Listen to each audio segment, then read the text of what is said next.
There's no use complaining about people at work, describing these individuals as toxic in the workplace, and trying to look for interventions and navigations around people who are being exactly what they need to be in an environment where you need not to be.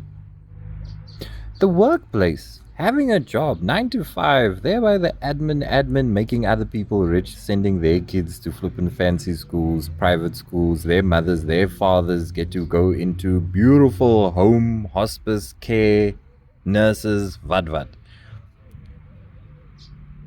Whenever you are in an environment like that, and you know you're not supposed to be there because you empathic, you sense beyond yourself.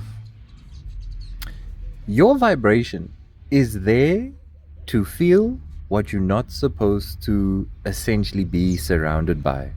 And the only way to convince you that you're not supposed to be here is by having toxic people in the workplace. Whether it be a male or a woman, they will be where they're supposed to be. Like finding demons in hell. You don't go to hell and say, yo, I want to do something about all these demons. No, you in hell. So toxic people in workplace environments are being exactly what they need to be. And you know this for a fact when you see how the identity of a job becomes their pseudo identity. I am the executive CEO. I am the CEO of this. I am the business director of this.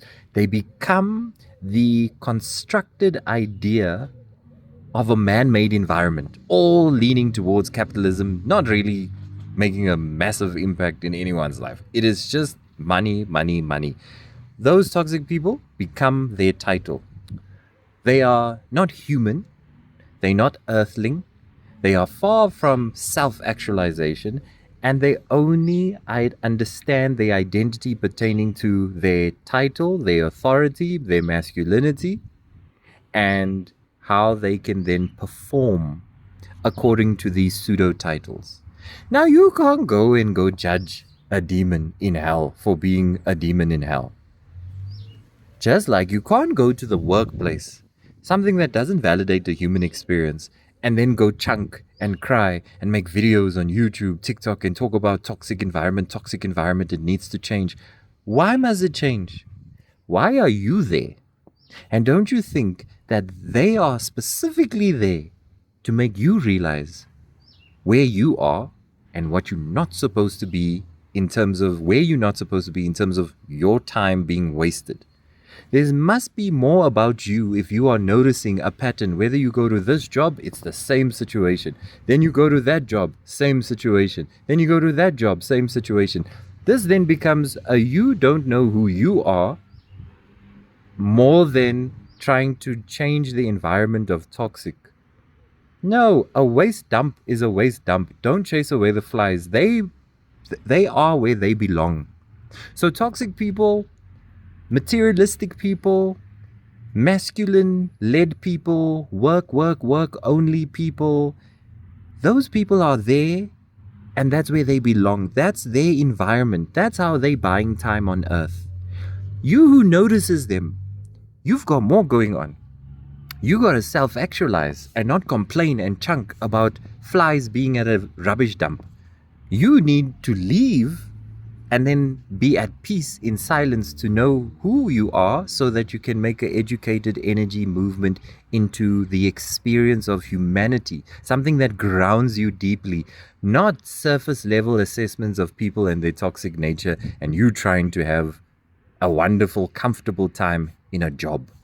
Who says a job is your human experience? It's part of one of many human experiences. But a 9 to 5 isn't the be all and end all. Ask someone, me, who speaks to the dead. I've never heard someone on the other side tell me about money, or they used to be a CEO, or they used to be famous, or they used to make this much money. No. That's not the thing they concentrate on. They concentrate on deeper themes that make up their human experience. So don't go chunking and say, no, these people at work are toxic. The flies in the rubbish bin is exactly what they need to be. You're the one that needs to become awakened as to why you are there. Don't worry about the fly. You can't chase a fly away. You don't chase demons away from hell. Nah,